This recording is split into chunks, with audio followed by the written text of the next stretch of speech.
স্বাগত দীপ্ত সংবাদে। আপনাদের সাথে আছি আমি আনোয়ারুল আলম। শুরুতেই জানাবো সংবাদ শিরোনাম। সীতাকুণ্ডে জাহাজ ভাঙা কারখানায় বিষক্রিয়ায় মৃত্যু ৮, সিলিন্ডার থেকে ছড়িয়ে পড়ে গ্যাস। তীব্র গ্যাস সংকটে বিপর্যস্ত নরসিংদীর জনজীবন, বেশ কিছু কলকারখানার উৎপাদন বন্ধ। শোক কাটেনি গণ অভ্যুত্থানে নিহত সাভারের শ্রাবণ গাজীর বাবা মায়ের, স্মৃতি রক্ষার দাবি।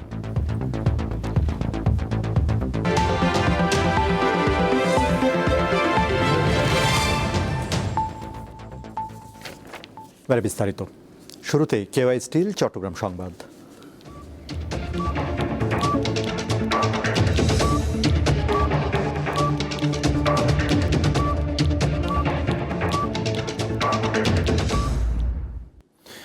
চট্টগ্রামের সীতাকুণ্ডে একটি শিপ ব্রেকিং ইয়ার্ডের ট্যাঙ্কার থেকে ছড়িয়ে পড়া বিষাক্ত গ্যাসে আক্রান্ত হয়ে অন্তত ৮ শ্রমিক প্রাণ হারিয়েছেন।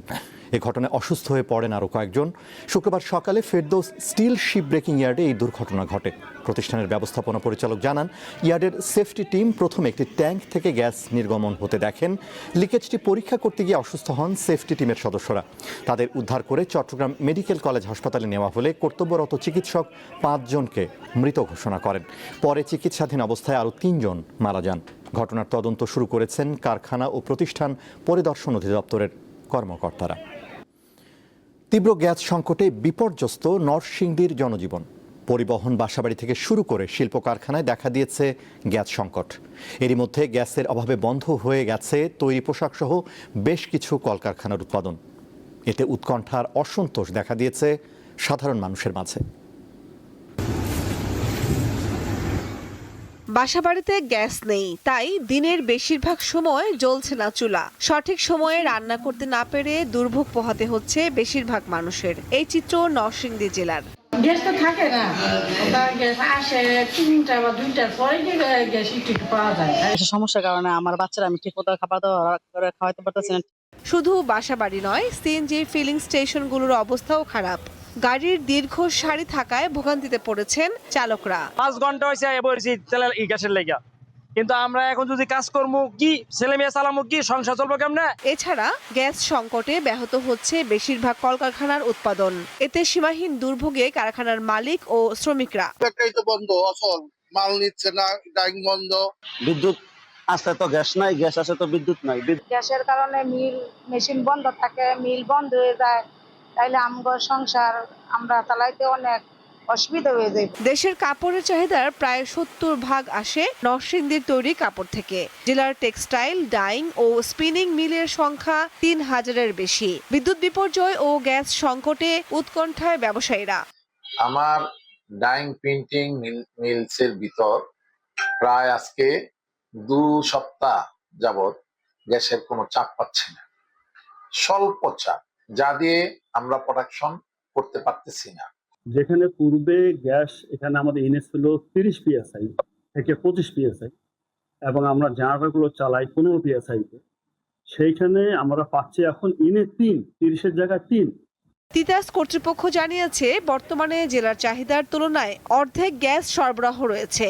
এর মধ্যে ঘোড়াশাল, পলাশ, ইউরিয়া সার কারখানায় অগ্রাধিকার ভিত্তিতে গ্যাস সরবরাহ করা হচ্ছে। ফলে সিএনজি স্টেশন, কারখানা ও বাসাবাড়িতে গ্যাসের সংকট দেখা দিয়েছে। সংযোগের জন্য আমরা রেগুলার মোবাইল করতেছি মাসে 4টা থেকে 5টা।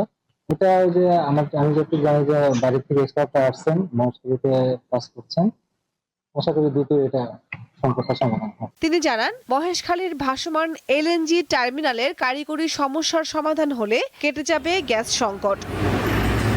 আমরুন নাহার, দীপ্ত, বার্তাকক্ষ।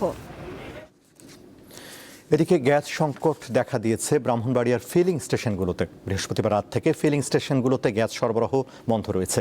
এতে ভোগান্তিতে পড়েছেন যানবাহন চালকরা। কবে নাগাদ গ্যাস সরবরাহ স্বাভাবিক হবে তা জানাতে পারেনি ফিলিং স্টেশন কর্তৃপক্ষ। তবে গত বুধবার থেকে জেলার 5টি ফিলিং স্টেশনে গ্যাস সরবরাহ সীমিত করে দেয় Bakhrabad gas distribution company limited কর্তৃপক্ষ।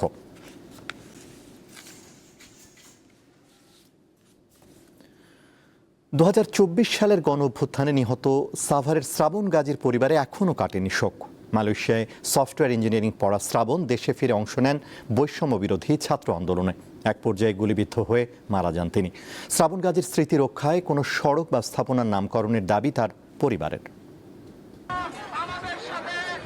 গণঅভ্যুত্থান চলাকালে ২০২৪ সালের ৫ আগস্ট জাহাঙ্গীরনগর বিশ্ববিদ্যালয়ের শিক্ষার্থীদের পদযাত্রা ও মার্চ টু ঢাকা কর্মসূচিতে যোগ দেন সাভারের শ্রাবণ গাজী। ওই দিন দুপুরে সাভারের নিউ মার্কেট ও পাকিজা এলাকায় পৌঁছালে মাথায় গুলিবিদ্ধ হন তিনি।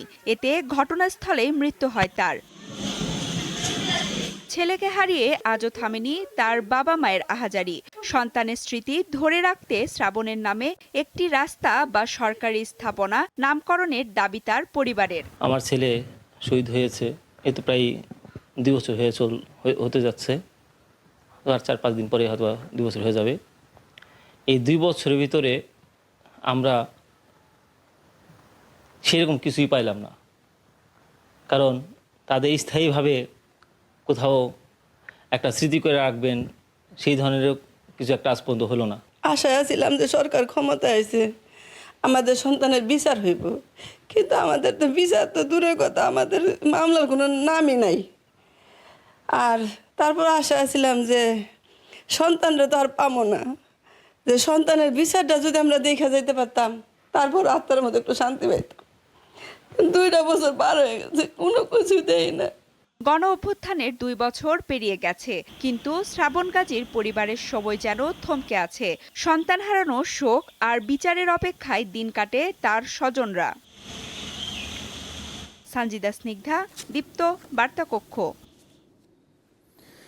এবার থাকছে উদ্দীপ্ত যা কিছু ভালো ও উদ্দীপনার।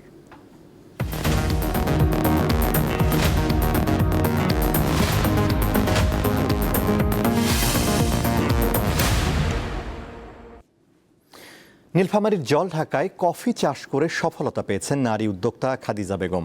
5 বিঘা জমিতে মাত্র 650 গাছ দিয়ে শুরু করলেও বর্তমানে তার বাগানে 3000 কফি গাছ রয়েছে। খাদিজা বেগমের এই উদ্যোগ স্থানীয় তরুণদের কফি চাষে অনুপ্রাণিত করছে। বিশ্বব্যাপী অত্যন্ত জনপ্রিয় পানীয় কফি। কফি গাছের ফল মূলত কফি চেরি নামে পরিচিত। এই ফলের বীজ ভেজে গুঁড়ো করে তৈরি হয় নানা জাতের কফি। বিশ্বের সবচেয়ে বেশি কফি উৎপাদন হয় ব্রাজিলে আর মার্কিন যুক্তরাষ্ট্রে। বাংলাদেশেও বর্তমানে কফি চাষ একটি সম্ভাবনাময় এবং লাভজনক ফসল হিসেবে সম্প্রসারিত হচ্ছে। উত্তরের জেলা নীলফামারীর জলঢাকার নারী উদ্যোক্তা খাদিজা বেগম প্রত্যন্ত অঞ্চলে কফি চাষ করে এক নীরব বিপ্লব ঘটিয়েছেন। শুনবো তার সংগ্রাম আর সফলতার গল্প। আগে হাতে যে কফি ছিঁড়তাম, লাল কফি যেটা ওইটা ছিঁড়তাম, ছেঁড়ার পরে ওইটা ছেলার পরে শুকাইতাম। শুকার পরে আমি মাঝখানে আরেকটা বিন আছে, ওই বিনটা আমরা কড়াইতে ভাজতাম। ভাজার পরে আমি ওইটা ব্লেন্ডারে গুঁড়া করে সেল দিতাম। তারপরও সবাই মানে আমাদের এই কফি খাওয়ার সবাই পছন্দ করছে। এই কফিটা ঘ্রাণ খুব সুন্দর ছিল। মেশিনে এখন প্রসেস করতেছি, গ্রাইন্ডার করতেছি, রোস্টার করতেছি। আর আমার কফি বাইরে যাচ্ছে, বিদেশ থেকেও মানে লোক অর্ডার দিছে, ওখানেও দিচ্ছি। সব এলাকায় আমার কফি যাচ্ছে। আমি এটা আমাকে খুব ভালো লাগতেছে, আর আমি এটা বাণিজ্য আকারে করতে চাই এখন। স্বামীর মৃত্যুর পর 2 সন্তানের সংসার সামলে নিজেকে আজ একজন সফল উদ্যোক্তা হিসেবে গড়ে তুলেছেন এই সংগ্রামী নারী। আমার 2014 সালে আমার স্বামী মারা যায়। মারা যাওয়ার পরে আমার ব্যবসা দেখাশোনা করা লাগে, 2 ছেলেকে পড়াশোনা করা। আমার ব্যবসা আমি করছি 7 বছর। আমাকে খুব মানে খারাপ লাগছে, কষ্ট লাগছে যে আমার স্বামী চলে গেল, আমার 2টা ছেলে রেখে, এই ছেলে 2টাকে পড়াশোনা করা করা খুবই কষ্টকর। তারপরে আমার ছেলে ঢাকায় পড়াশোনা করতো। ও বলতেছে, আম্মু আমি আমাদের পরিত্যক্ত জমি বা বাড়ির আশপাশে যেগুলো আছে ওগুলাতে বাগান লাগাই। ঠিক আছে বাবা, তুমি লাগাও, আমি দেখব। তার অসামান্য সাফল্যের স্বীকৃতি স্বরূপ জাতীয় পর্যায়ে জয়িতা পুরস্কার সহ বিভিন্ন সম্মাননা পেয়েছেন খাদিজা বেগম। কামরুন নাহার, দীপ্ত, বার্তা কক্ষ। রাজধানীতে স্থিতিশীল রয়েছে সবজির দাম। কাঁচামরিচের ঝালও অনেকটা কমে বিক্রি হচ্ছে কেজিতে 150 টাকা। আগের চড়া দামে বিক্রি হচ্ছে মাছ। রাজধানীর কারণ বাজারে ক্রেতা সমাগম একটু বেশি ঘটে কম দামে পণ্য কিনতে, কিন্তু আসলেই কি তাই? কারণ বাজার একটু কম, কারণ বাজার যদি চিন্তা করেন, কারণ পাইকারি এলাকাতে এখন দেখা যায় আপনার 10-20 টাকা কমে পাবেন, কিন্তু এলাকা নেন ওখানে আরো 20 থেকে 30 থেকে 40 টাকা পর্যন্ত কেজি দিয়ে বেশি হয়ে যায়।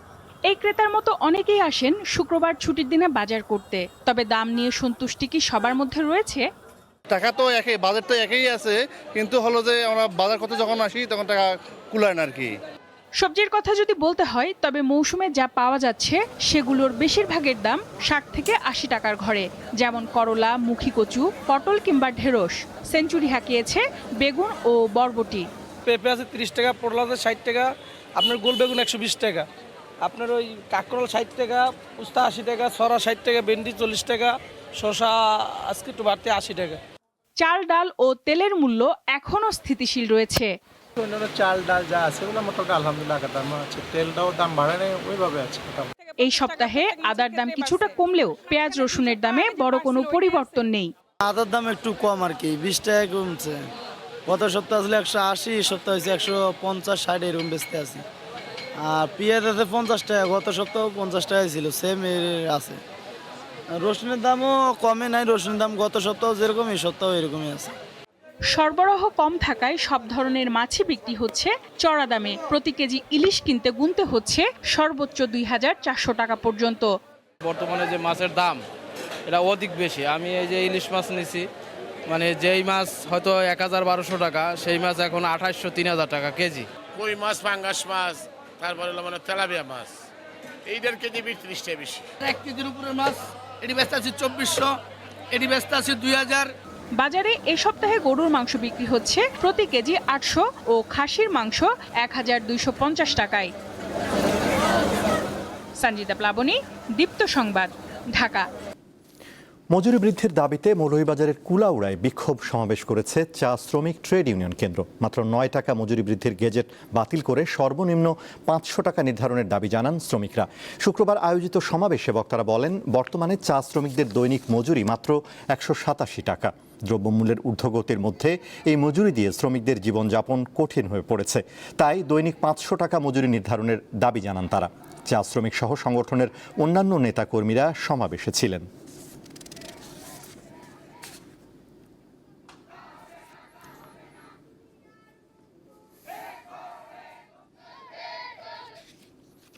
চুয়াডাঙ্গা সদরের হোগলডাঙ্গা গ্রামের একটি কারখানায় অভিযান চালিয়ে অবৈধভাবে অন্যের প্যাকেটে জৈব সার বাজারজাত করায় 50,000 টাকা জরিমানা করেছে ভোক্তা অধিকার সংরক্ষণ অধিদপ্তর। দুপুর 12টা থেকে 2:30 পর্যন্ত সদর উপজেলার বিভিন্ন বাজার ও প্রতিষ্ঠানে অভিযান পরিচালনা করে সংস্থাটি। অভিযানে জার্মান এগ্রো ফার্মের মালিক হাফিজা খাতুনকে জরিমানার পাশাপাশি নিজস্ব প্যাকেটে জৈব সার বাজারজাত করার নির্দেশনা দেওয়া হয়।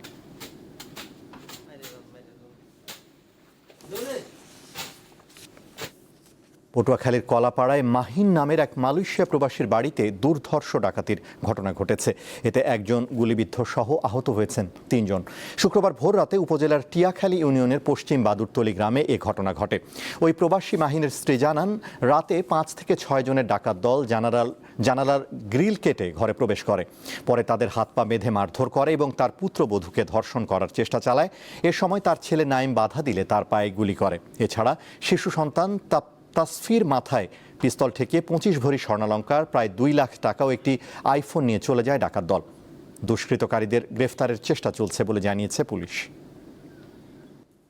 আন্তর্জাতিক, যুক্তরাষ্ট্রে বিষাক্ত ইঞ্জেকশন প্রয়োগের মাধ্যমে একই দিনে 3 জনের মৃত্যুদণ্ড কার্যকর করা হয়েছে। স্থানীয় সময় বৃহস্পতিবার ওকলাহোমা, টেনেসি ও আলাবামার অঙ্গরাজ্যে 3 দণ্ডিত আসামির মৃত্যুদণ্ড কার্যকর করা হয়।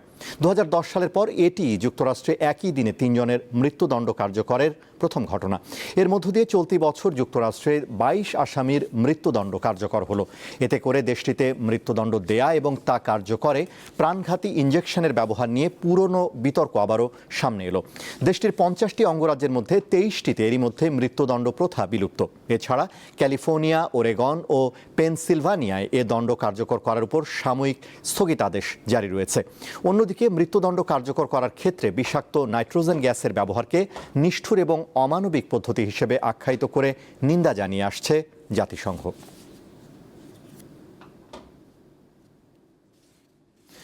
জাপানের রাজধানী টোকিওর পার্শ্ববর্তী শহর চিবায় রেকর্ড বৃষ্টিপাতে সৃষ্ট বন্যায় অন্তত 6 জন প্রাণ হারিয়েছেন। এছাড়া টোকিওর নারিতা বিমানবন্দরে প্রায় 7,000 যাত্রী আটকা পড়েন। দেশটির আবহাওয়া অফিস জানায় বৃহস্পতিবার থেকে চিবা শহরে বৃষ্টিপাত শুরু হয়। 24 ঘন্টায় কমপক্ষে 360 মিলিমিটারেরও বেশি বৃষ্টিপাতে শহরটিতে বন্যা পরিস্থিতি দেখা দেয়। রাস্তা ও রেলপথ প্লাবিত হয়ে পড়ায় যোগাযোগ ব্যবস্থা ব্যাহত হচ্ছে। অনেক জায়গায় বিদ্যুৎ সংযোগও বিচ্ছিন্ন। উদ্ভূত পরিস্থিতিতে শুক্রবার কিছু ফ্লাইট বিলম্বিত হলেও বাতিলের শঙ্কা নেই।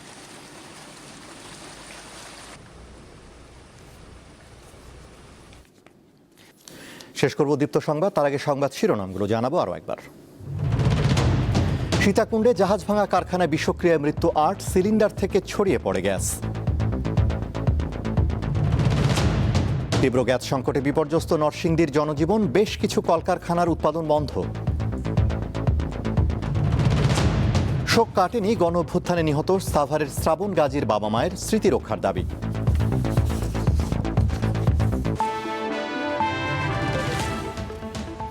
এ ছিল এখনকার মতো। আমাদের পরবর্তী দীপ্ত সংবাদ সন্ধ্যা 6টা 40 মিনিটে দেখার আমন্ত্রণ। এছাড়া আরও তথ্য বিনোদনের খবর পেতে যুক্ত থাকুন দীপ্তর ডিজিটাল প্ল্যাটফর্মগুলোতে।